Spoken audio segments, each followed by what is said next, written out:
Hello ಎಲ್ರಿಗೂ ನಮಸ್ಕಾರ. ನಾನು ನಿಮ್ಮ Sushma Damodar. Welcome back to my YouTube channel. ನಾನು ಥರ್ಡ್ ಟ್ರಿಮಿಸ್ಟರ್ ಜರ್ನಿ ಬಗ್ಗೆ ಮಾತಾಡೋಣ. ಸ್ಪೆಷಲ್ ಆಗಿರುವಂತಹ ಜರ್ನಿ ಥರ್ಡ್ ಟ್ರಿಮಿಸ್ಟರ್ ಎಕ್ಸ್ಪೀರಿಯನ್ಸ್ ನಿಮ್ಮ ಜೊತೆ ಶೇರ್ ಮಾಡಿ. I hope it helps all the moms to be out there. First and second semester easy ಆಗಿರಲಿಲ್ಲ.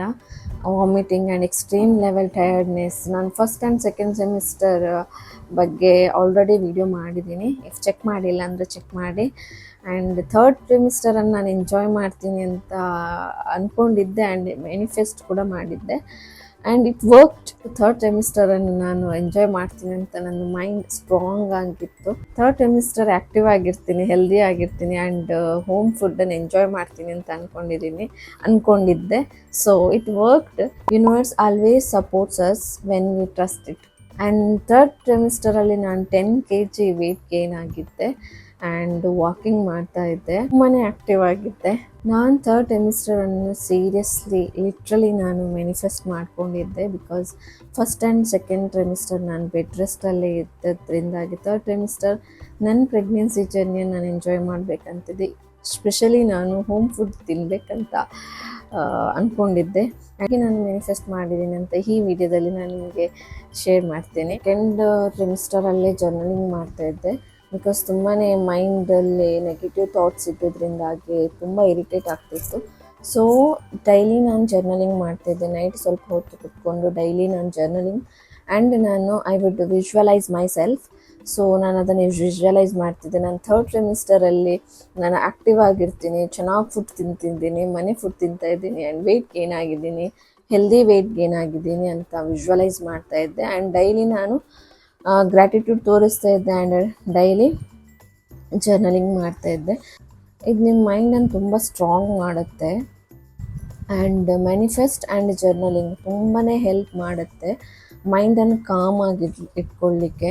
ಆ್ಯಂಡ್ ನೀವೇನು ಅಂದ್ಕೊಂಡಿದ್ದೀರ ಅದು ಶ್ಯೂರ್ ಆಗೇ ಆಗುತ್ತೆ. ಬಟ್ ನೀವು ಅದನ್ನು ಟ್ರಸ್ಟ್ ಮಾಡಬೇಕು ಅಷ್ಟೇ. ನಾನು ಸೆಕೆಂಡ್ ಟ್ರಿಮಿಸ್ಟರಿಂದ ಜರ್ನಲಿಂಗ್ ಮಾಡ್ತಾನೆ ಇದ್ದೆ. ಥರ್ಡ್ ಟ್ರಿಮಿಸ್ಟರ್ ನಾನು ಹೀಗೆ ಇರ್ತೀನಿ, ಹೀಗೇ ಆ್ಯಕ್ಟಿವ್ ಆಗಿರ್ತೀನಿ, ಹೀಗೇ ಫುಡ್ ತಿಂತಾ ಇದ್ದೀನಿ ಅಂತ. ಬಟ್ ಅದು ಇಟ್ ವರ್ಕ್ಡ್. ನಾನು ಡೈಲಿ ಚೆನ್ನಾಗಿ ಫುಡ್ ತಿಂತಾಯಿದ್ದೆ, ವೆಯ್ಟ್ ಗೇನ್ ಆಗಿದ್ದೆ, ವಾಕಿಂಗ್ ಮಾಡ್ತಾಯಿದ್ದೆ, ಬೇಸಿಕ್ ಎಕ್ಸಸೈಸ್ ಮಾಡ್ತಾಯಿದ್ದೆ ಆ್ಯಂಡ್ ನಾನು ಹೆಲ್ದಿ ಆಗಿದ್ದೆ.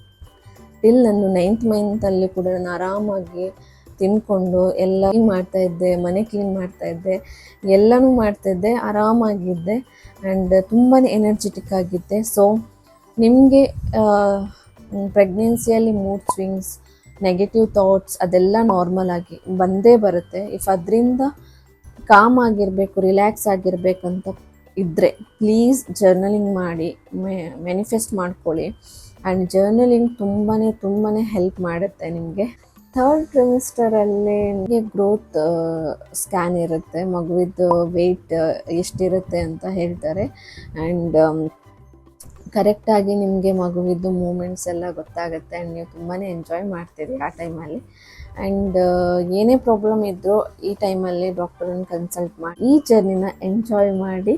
ಬಿಕಾಸ್ ಥರ್ಡ್ ಟ್ರಿಮಿಸ್ಟರ್ ಅಂದರೆ ಕಂಪ್ಲೀಟ್ಲಿ ನಿಮಗೆ ಆ ಬೇಬಿದು ಮೂಮೆಂಟ್ಸ್ ಎಲ್ಲ ಗೊತ್ತಾಗುತ್ತೆ.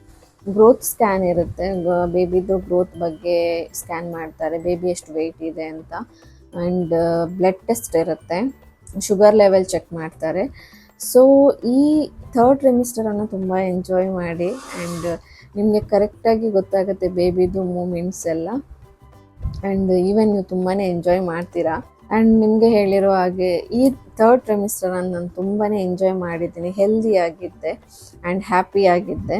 ಸೊ ಡೈಲಿ 20 minutes ವಾಕ್ ಮಾಡ್ತಾ ಇದ್ದೆ, ಹೆಲ್ದಿ ಮನೆ ಫುಡ್ಡೇ ತಿಂತಾಯಿದ್ದೆ. ಈವನ್ ನಿಮಗೆ ಕ್ರೇವಿಂಗ್ ಹೊರಗಡೆದು ಫುಡ್ ಕ್ರೇವಿಂಗ್ ಆದರೆ ಡೆಫಿನೆಟ್ಲಿ ತಿನ್ನಿ ಆ್ಯಂಡ್ ಡಾಕ್ಟರ್ ಸಜೆಷನ್ ಕೇಳಿ ತಿನ್ನಬೇಕಾ ಬೇಡವಾ ಅಂತ. ಆ್ಯಂಡ್ ನಾರ್ಮಲಾಗಿ ಎಲ್ಲರೂ ಥರ್ಡ್ ಟ್ರಿಮಿಸ್ಟರಲ್ಲಿ ಕ್ರೇವಿಂಗ್ ಇದ್ದರೆ ತಿಂತಾರೆ. ಬಟ್ ನನಗೆ ಕ್ರೇವಿಂಗ್ ಅಂತ ಏನೂ ಇರಲಿಲ್ಲ ಹೇಳಬೇಕಂದ್ರೆ. ನನಗೆ ಕ್ರೇವಿಂಗ್ ಎಂತ ಆಗ್ತಿತ್ತು ಅಂದರೆ ರಸಮಲ್ಲಿ ಊಟ ಮಾಡಬೇಕು ಅಂತ. ಐ ಡೋಂಟ್ ನೋ, ನನಗೆ ರಸಮ್ ಒಂದೇ ತಲೆಗೆ ಬರ್ತಿದ್ದದ್ದು ರಸಮಲ್ಲಿ ಊಟ ಮಾಡಬೇಕು ಅಂತ. ಚಂದ ರಸಮಲ್ಲಿ ಊಟ ಮಾಡ್ತಾಯಿದ್ದೆ ಆ್ಯಂಡ್ ತುಂಬಾ ಸೊಪ್ಪು ಸಾರು, ಸೊಪ್ಪು ಪಲ್ಯ ಚೆನ್ನಾಗಿ ತಿಂತಾಯಿದ್ದೆ. ಅದಕ್ಕೆ ನಾನು 10 kg ಜಾಸ್ತಿ ಆಗಿದ್ದೀನಿ.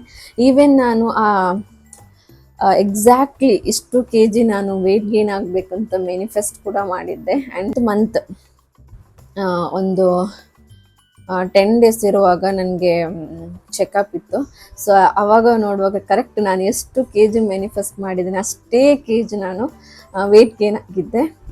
So I was very very happy. So ನಿಮ್ಮ ಮೈಂಡ್ ಸೆಟ್ಟನ್ನು ಸ್ಟ್ರಾಂಗ್ ಮಾಡ್ಕೊಳ್ಳಿ ಆ್ಯಂಡ್ ಹೆಲ್ದಿ ಆಗಿರಿ, ಹೆಲ್ದಿ ಫುಡ್ ತಿನ್ನಿ. ಥರ್ಡ್ ಪಾಯಿಂಟ್, ನೀವು ಹೈಡ್ರೇಟ್ ಆಗಿರಬೇಕು, ಆದಷ್ಟು ನೀರು ಕುಡೀರಿ. ಬಿಕಾಸ್ ಹೆಚ್ಚಿನವರಿಗೆ ಇದು ಪ್ರಾಬ್ಲಮ್ ಆಗುತ್ತೆ ಥರ್ಡ್ ಟ್ರೈಮಿಸ್ಟರಲ್ಲಿ. ಇವೇನು ಡಾಕ್ಟರ್ ಸಜೆಷನ್ ಮಾಡೋದು ಅಷ್ಟೇ, ವಾಟರ್ ಕುಡೀರಿ ಅಂತಾನೆ. ಸೊ ಚೆನ್ನಾಗಿ ವಾಟರ್ ಕುಡೀರಿ. ಆ್ಯಂಡ್ ಮೆಂಟಲಿ ಫಿಸಿಕಲಿ ಎಲ್ಲನೂ ಚೇಂಜಸ್ ಇರುತ್ತೆ, ತುಂಬ ನೆಗೆಟಿವ್ ಥಾಟ್ಸ್ ಬರ್ತಾ ಇರುತ್ತೆ.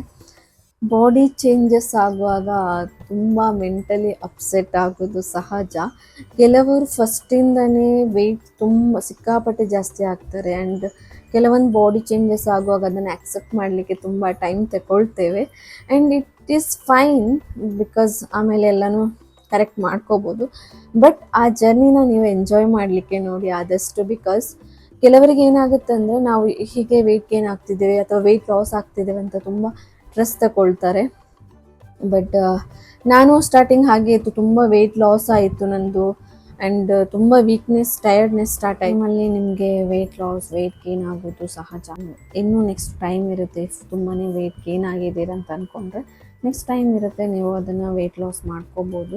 ಸೊ ಈ ಜರ್ನಿನ ತುಂಬಾ ಎಂಜಾಯ್ ಮಾಡಲಿಕ್ಕೆ ಚಾಲೆಂಜಸನ್ನು ಓವರ್ಕಮ್ ಮಾಡ್ಕೊಳ್ಳಿ, ಸಪೋರ್ಟ್ ಸಿಸ್ಟಮನ್ನು ಕ್ರಿಯೇಟ್ ಮಾಡ್ಕೊಳ್ಳಿ, ನಿಮ್ಮ ಫ್ರೆಂಡ್ಸ್ ಫ್ಯಾಮಿಲಿ ಜೊತೆ ಟೈಮ್ ಸ್ಪೆಂಡ್ ಮಾಡ್ಕೊಳ್ಳಿ. ಸೊ ದ್ಯಾಟ್ ತುಂಬಾ ರಿಲ್ಯಾಕ್ಸ್ ಆಗಿರ್ತೀರ. ಸೊ ಆದಷ್ಟು ಪಾಸಿಟಿವ್ ಮೈಂಡ್ ಇಟ್ಕೊಳ್ಳಿ. ಆ್ಯಂಡ್ ನೆಕ್ಸ್ಟ್ ತುಂಬಾ ಟೈಮ್ ಇರುತ್ತೆ ನೀವು ವೆಯ್ಟ್ ಲಾಸ್, ವೆಯ್ಟ್ ಗೇನ್ ಮಾಡಬೇಕು ಅಂದರೆ. ನಾನಂತೂ 10 kg ವೆಯ್ಟ್ ಗೇನ್ ಆಗಿದ್ದೆ. ಈವನ್ ನಾನು ವೆಯ್ಟ್ ಗೇನ್ ಆಗಬೇಕಂತಲೂ ಅಂದ್ಕೊಂಡಿದ್ದೆ. ಬಿಕಾಸ್ ಎನರ್ಜೆಟಿಕ್ ಆಗಿರಬೇಕು, ನಾನು ಆ್ಯಕ್ಟಿವ್ ಆಗಿರಬೇಕು, ಹೆಲ್ದಿ ಆಗಿರಬೇಕು ಅಂತ. And I am comfortable with that. So ನಾನು ಎಂಜಾಯ್ ಮಾಡ್ತಿದ್ದೆ. ಆ್ಯಂಡ್ ಈ ಟೈಮಲ್ಲಿ ಬೇಬಿ ಮೂಮೆಂಟ್ಸ್ ತುಂಬಾ ಆ್ಯಕ್ಟಿವ್ ಆಗಿರುತ್ತೆ, ಅದನ್ನು ಎಂಜಾಯ್ ಮಾಡಿ. ಪ್ರೆಗ್ನೆನ್ಸಿಯಲ್ಲಿ ಮೈಂಡ್ ಸೆಟ್ ತುಂಬ ಇಂಪಾರ್ಟೆಂಟ್, ಆದಷ್ಟು ಪಾಸಿಟಿವ್ ಆಗಿರಲಿಕ್ಕೆ ನೋಡಿ. ಆ್ಯಂಡ್ ತುಂಬ ಕಿರಿಕಿರಿ ಆಗ್ತಿದೆ, ತುಂಬ ಇರಿಟೇಷನ್ ಆಗ್ತಿದೆ ಅಥವಾ ನೆಗೆಟಿವ್ ಥಾಟ್ಸ್ ಬರ್ತಿದೆ ಅಂದರೆ ಆದಷ್ಟು ಮ್ಯೂಸಿಕ್ ಕೇಳಿ, ಜರ್ನಲಿಂಗ್ ಮಾಡಿ. ಎಲ್ಲರ ಜರ್ನಿನೂ ಡಿಫ್ರೆಂಟ್ ಆಗಿರುತ್ತೆ, ಡಿಫ್ರೆಂಟ್ ಫೇಸಸ್ ಇರುತ್ತೆ. ಆ್ಯಂಡ್ ನಿಮ್ಮ ಜರ್ನಿ ಯೂನಿಕ್ ಆಗಿರುತ್ತೆ, ನೀವು ಅದನ್ನು ಎಂಜಾಯ್ ಮಾಡ್ಕೊಳ್ಳಿ. ಆ್ಯಂಡ್ ಯಾರ ಜೊತೆನೂ ಕಂಪೇರ್ ಮಾಡ್ಕೊಳ್ಳೋಕೆ ಹೋಗಬೇಡಿ. Self care important. ನಿಮಗೆ ರೆಸ್ಟ್ ಮಾಡ್ಕೋಬೇಕಂತ ಅನ್ಸಿದ್ರೆ ರೆಸ್ಟ್ ಮಾಡಿ, ವಾಕ್ ಮಾಡಬೇಕಂದ್ರೆ ವಾಕ್ ಮಾಡ್ಕೊಳ್ಳಿ. ಇದ್ರ ಕ್ರೇವಿಂಗ್ ಆಗ್ತಿದೆ ಅಂದರೆ ತಿನ್ನಿ, ಅದನ್ನು ಆರಾಮಾಗಿರಿ. ತುಂಬಾ ಓವರ್ ಥಿಂಕ್ ಎಲ್ಲ ಮಾಡ್ಕೊಳ್ಳೋಕೆ ಹೋಗಬೇಡಿ. So that's all. ಇದು ನನ್ನ third trimester experience. I hope ನಿಮ್ಗೆ ಎಲ್ರಿಗೂ ಹೆಲ್ಪ್ ಆಗುತ್ತೆ ಅಂತ ಅಂದ್ಕೊಂಡಿದ್ದೀನಿ. ನಿಮ್ಮ ಸಜೆಷನ್ಸ್ ಅವ್ರು ನಿಮ್ಮ ಎಕ್ಸ್ಪೀರಿಯನ್ಸನ್ನು ಕಮೆಂಟ್ ಬಾಕ್ಸಲ್ಲಿ ಶೇರ್ ಮಾಡ್ಕೊಳ್ಳಿ. ಸೊ ಬೇರೆಯವರಿಗೂ ಹೆಲ್ಪ್ ಆಗುತ್ತೆ. So stay cosy and stay beautiful. Bye.